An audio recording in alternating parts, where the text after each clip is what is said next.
अरे यारे बरुआ आयुष बरुआ तोहर फुआ लुका गईली हो। अरे यारे बरुआ आयुष बरुआ तोहर फुआ लुका गईली हो।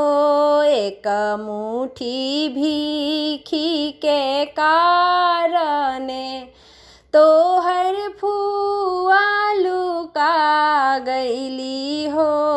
अरे यारे बरुआ आयुष बरुआ तोहर फुआ लुका गईली हो। अरे यारे मड़वा के ब्राह्मण हमर फुआ ना लुका गईली है।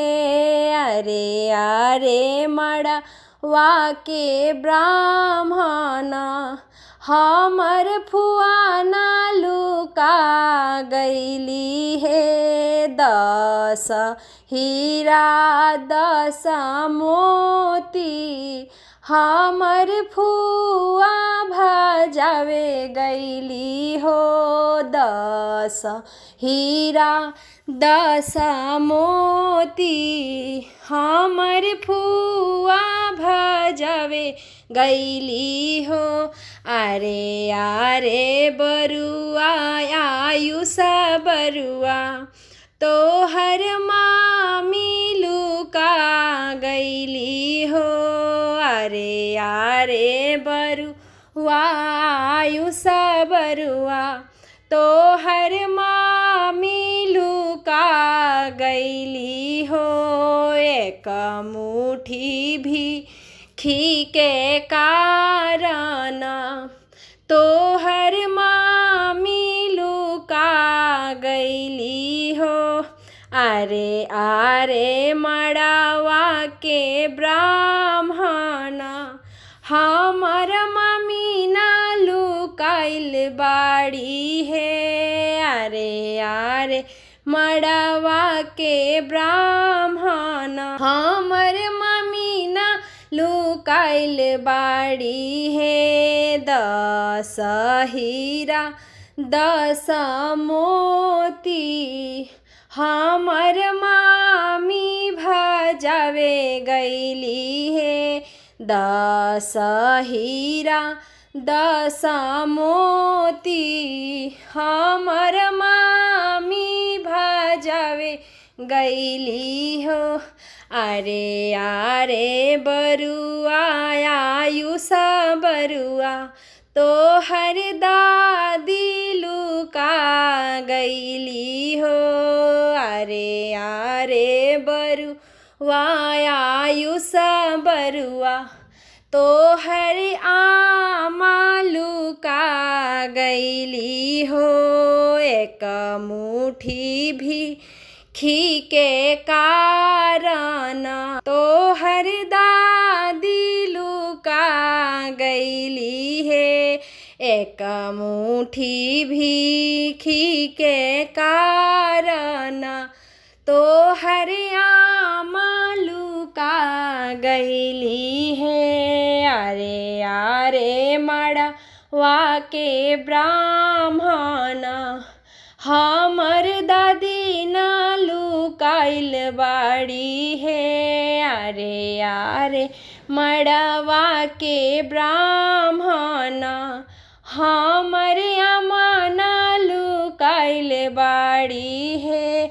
10 हीरा 10 मोती हमर दादी भजावे गईली है। 10 हीरा 10 मोती हमर आमा भजावे गईली है।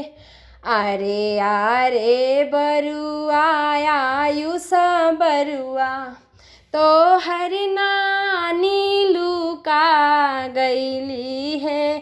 अरे यारे बरुआ आयुष बरुआ तोहर चाची लुका गईली हे। आरे आरे बरुआ आयुष बरुआ तोहर मौसी लुका गईली हे।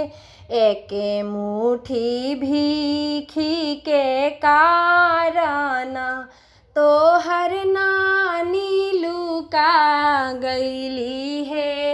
एक मुट्ठी भीखी के कारण तोहर चाची लुका गईली हो। एक मुट्ठी भीखी के कारण तोहर मौसी लुका गईली हो।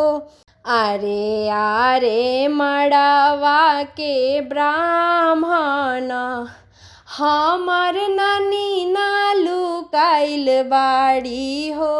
आरे आरे मड़वा के ब्राह्मण हमर चाची ना लुकाइल बाड़ी हो।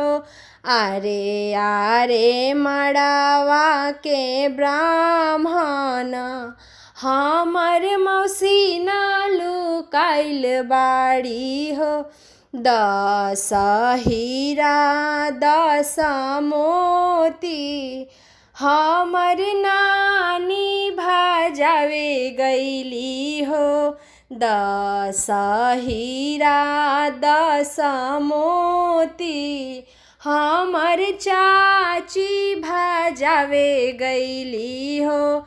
10 हीरा 10 मोती हमर मौसी भजावे गईली हो। आरे आरे मड़वा के ब्राह्मण हमर फुआ ना लुकाइल बाड़ी हो। 10 हीरा 10 मोती हमर फुआ भजावे गईली हो।